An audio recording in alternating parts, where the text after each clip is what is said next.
Welcome back, everyone, to our round two preview of the Southwest Conference here in episode 12.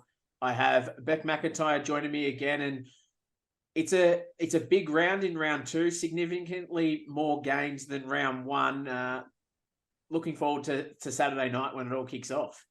Yeah, I think this will be a good weekend for us to see. I think when we review this weekend's rounds, we'll be able to have every single team will have played either one or two games. So I think that'll be really exciting to have a look at the results, and it'll start to pan out who's going to be where. And we'll take a look at the men's first, which sees Hamilton returning to the competition, taking on their neighbouring association in Warrnambool, which is going to be a great matchup. Warrnambool coming off the loss last week, Hamilton's first game. Should be a cracker. Yeah, and I think Hamilton are coming off their basketball tournament this weekend that's just gone. And so hopefully they've got a bit of basketball buzz around the town still, and they get a big crowd there for their first home game. It's been a long time coming for them, I think, for a few years now. So I reckon that, Warrnambool will be looking to bounce back after that loss to Ararat last week. So I reckon this might pay to be a really good game.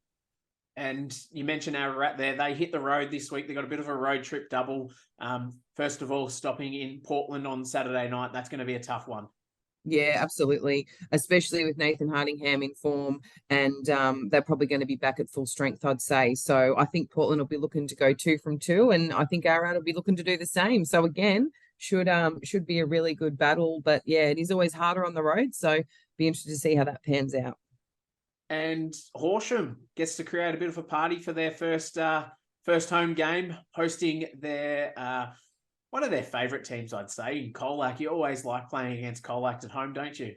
Yeah, look, I think they've definitely had a lot of battles in the past and, get along well. So, yeah, our boys are a little bit undermanned this week with a couple of, more established players going away. So it's a great opportunity for some of our junior boys because we've always got a great big number of squad there. So they're going to be able to play some of their kids and get some of those development players on the bench. So that'll be exciting for them. But I'm 100% sure the Hornet Nest will be rocking Saturday night and they'll be looking to take out the win. And we also have the SA battle between our two SA teams. So Mount Gambier take on Millicent. Millicent's shown that they're going to be a contender this year, and we haven't seen Mount Gambier yet, but their list is looking stronger and strong as it always does. Should be a cracker game, this one as well. Yeah, I think they always have that bit of a rivalry, the two SA teams. But yeah, it'd be good to have a look at Mount Gambier's team to see who actually is going to play and who's going to be, in the CBL this season. It does sometimes change from year to year, especially coming off their NBL 1 season. And they did absolutely have a pretty successful NBL 1 season as well. So, I'll be looking forward to seeing how that goes. But Millicent are definitely coming off with some form. So, yeah, be good to see. And on Sunday, Horsham host their second game of their doubleheader against Cherang. It'll be Cherang's only game for the weekend. How do you see that one unfolding? Yeah, look, I mean, this is always a bit of an interesting one too. You just never know who Cherang's going to have. And I know it was 1-1, I'm pretty sure, last season. So Cherang beat us when we went there, and I think we beat them when they come here. So and with the second game, first round, is always tough to come up on a Sunday, I think, even regardless of your age. So I reckon hopefully I'll be, seeing the Hornets come out there, but you never know. And it'll be good for Cherang to come up the highway and have a look at their team as well. Certainly. And backing it up again is Mount Gambier at home against Ararat to finish Ararat's road trip. It's probably a bit of a tough road trip going to Portland and then across to Mount Gambier, but I'm sure the Redbacks will be up for it and we'll put a battle on the court, that's for sure. Yeah, definitely. They will. Absolutely.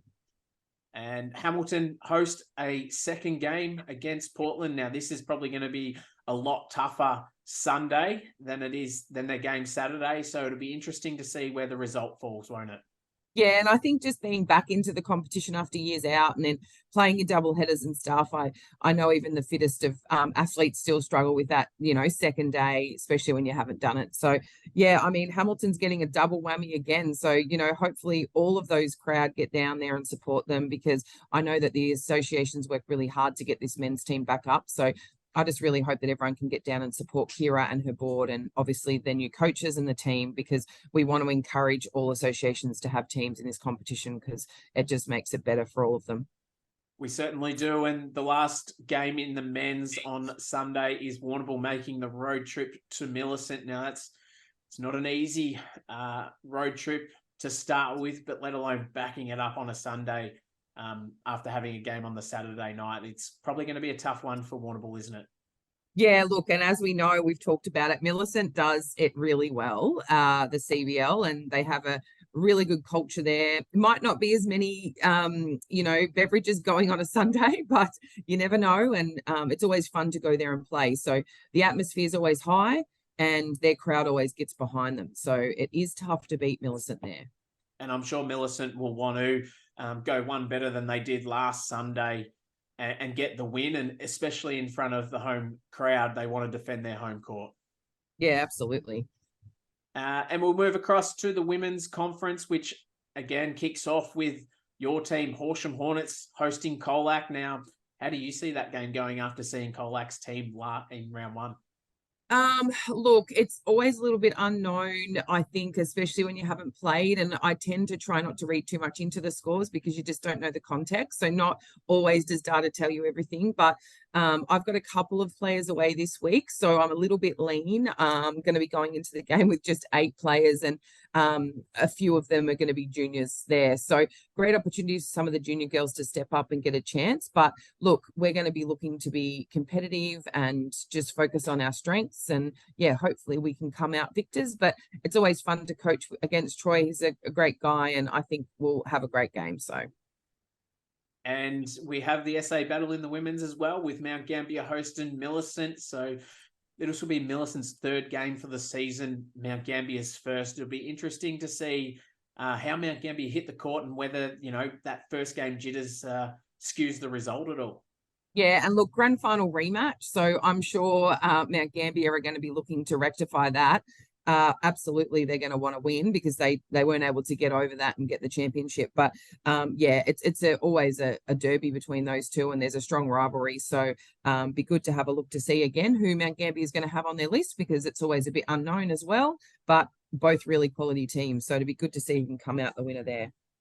And Sunday, Millicent return home to take on the Mermaids in Warrnambool. So potentially post round 2, Millicent could be sitting up the top of the ladder, 4-0, sitting there cruising along, or they could be sitting there 2-2 with 2 wins and 2 losses in middle of the pack. So it'll be very interesting to see Warrnambool playing their first game for the season.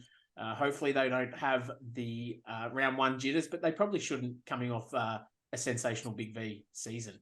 Yeah, look, I think, and Warrnambool has a young list, but they're all so experienced because they've just been playing since they were so young, and they're all fantastic quality players. So they've come off a Big V season, a championship Big V season, which always makes it easier to deal with. But they should definitely be in touch, as in like they should be good quality scoring happening because they've got a lot of practice. But yeah, Millicent absolutely could be 4-0. And that's the interesting thing for the first few rounds, isn't it? Until we all kind of catch up and play the same amount of games, it's really hard to have a look to see where you sit. So yeah, it'd be exciting to see what's going to happen there. It certainly does. And I guess there's a lot more games in the Southwest Conference in round 2. So we hope the crowds are building. And a little bit of an insight you've probably seen earlier in the week that there was over 4,000 spectators across all the conferences in round 1. So hopefully we can grow on that number in round 2 and build our crowds and build our audiences to make the environment that the players are playing in as big and as spectacular as possible.